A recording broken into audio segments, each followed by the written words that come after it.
Welcome. We're here to meet the candidates for the Democratic Party nomination for mayor of Elizabeth. And I'm Jeanne Graves, the League of Women Voters, and the League has a long tradition of encouraging people to participate and to vote. And to that end, we sponsor and work with candidates forums, this one being sponsored by TKR Cable, so that you, the voters, can make responsible and informed decisions. And the primary election will be on Tuesday, June 2nd. In New Jersey, in a primary, you may vote in one party's primary. You may either be registered, but if you've never voted in a party, you can walk in and vote in that primary. Thereafter, you're deemed a member of that party.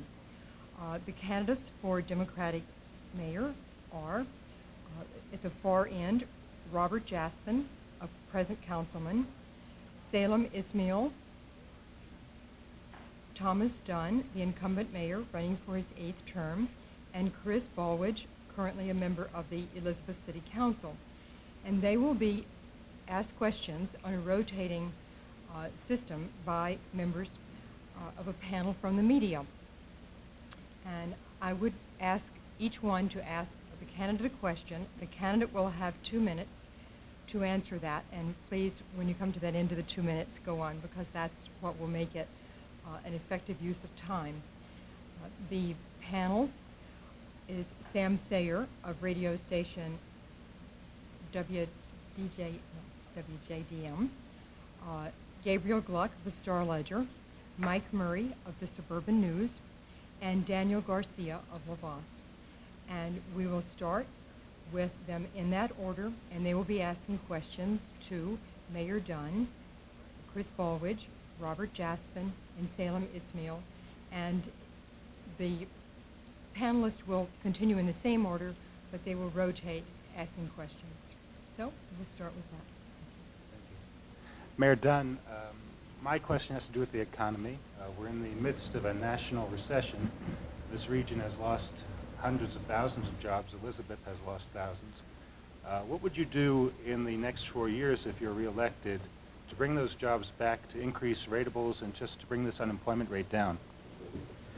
Well, I think your figures might be a little bit incorrect, but let's talk in terms of what I read in the paper about Elizabeth losing 3,000 to 4,000, maybe as high as 6,000. And that's primarily because of the recession affecting the transportation industry, of which Elizabeth is a great hub, especially at the Newark airport. And we've lost a great number of jobs at the airport.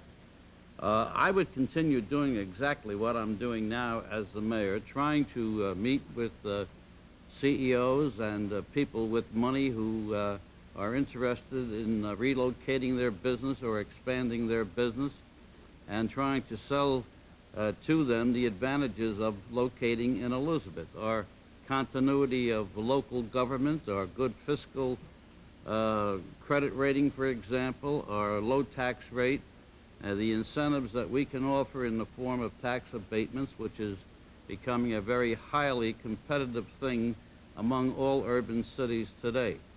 Being the mayor is also assuming the job of being the head of the marketing department for that town. You have to go out, look for people, meet with them, and try to sell them the advantages of living or working in the city and investing their money.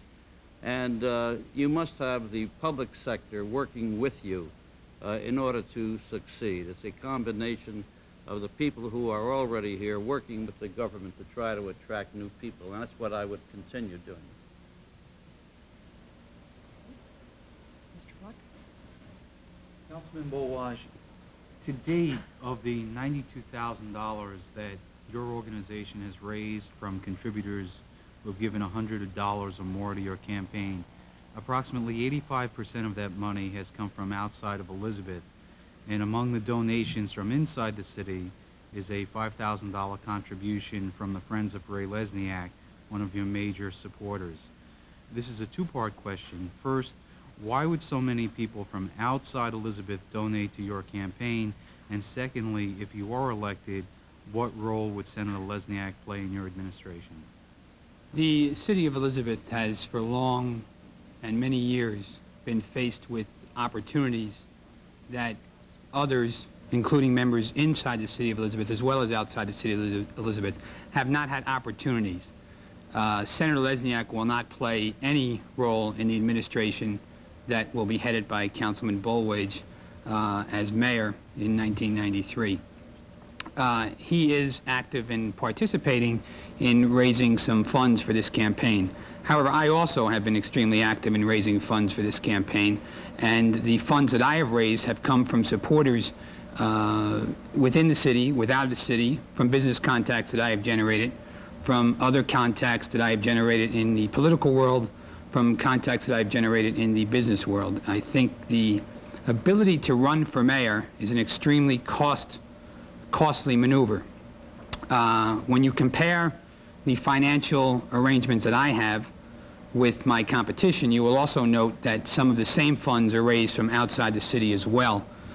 Some of the funds are also raised from people who are beholden to the administration for jobs.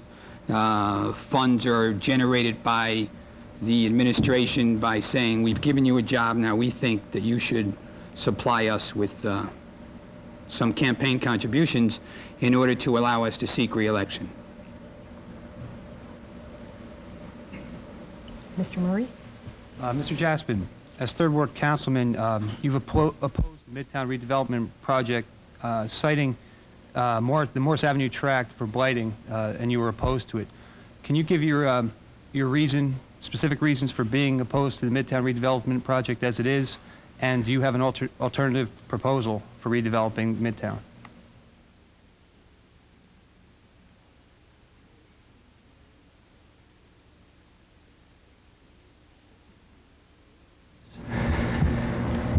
I have been part of 6 blight studies. Now, blight is a dirty word. I think we should change it to redevelopment.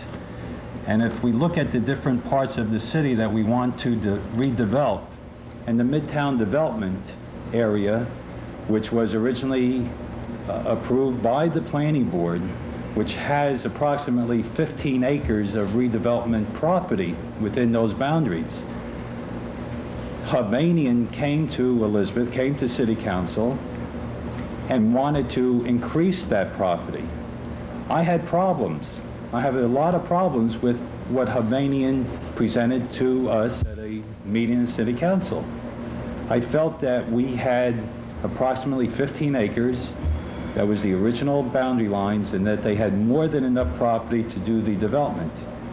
And my concern is, why chase good businesses out of Elizabeth, businesses that were there for many, many years, business that was relocated from another location. They were told that they would have a safe area where they set up their new businesses. I looked at the area also. I walked around several times. In my opinion, I did not think that it met the criteria that was presented to us. We did have 2 consultants, a consultant from the planning board, and his report said the area met the criteria. We also had another consultant that was hired by the people on Morris Avenue, and the consultant said it does not meet the criteria. I looked, I read at both reports, and the conclusion I had is, first of all, it did not meet the criteria of blight, and that Hovnanian would have more than enough property to redevelop it.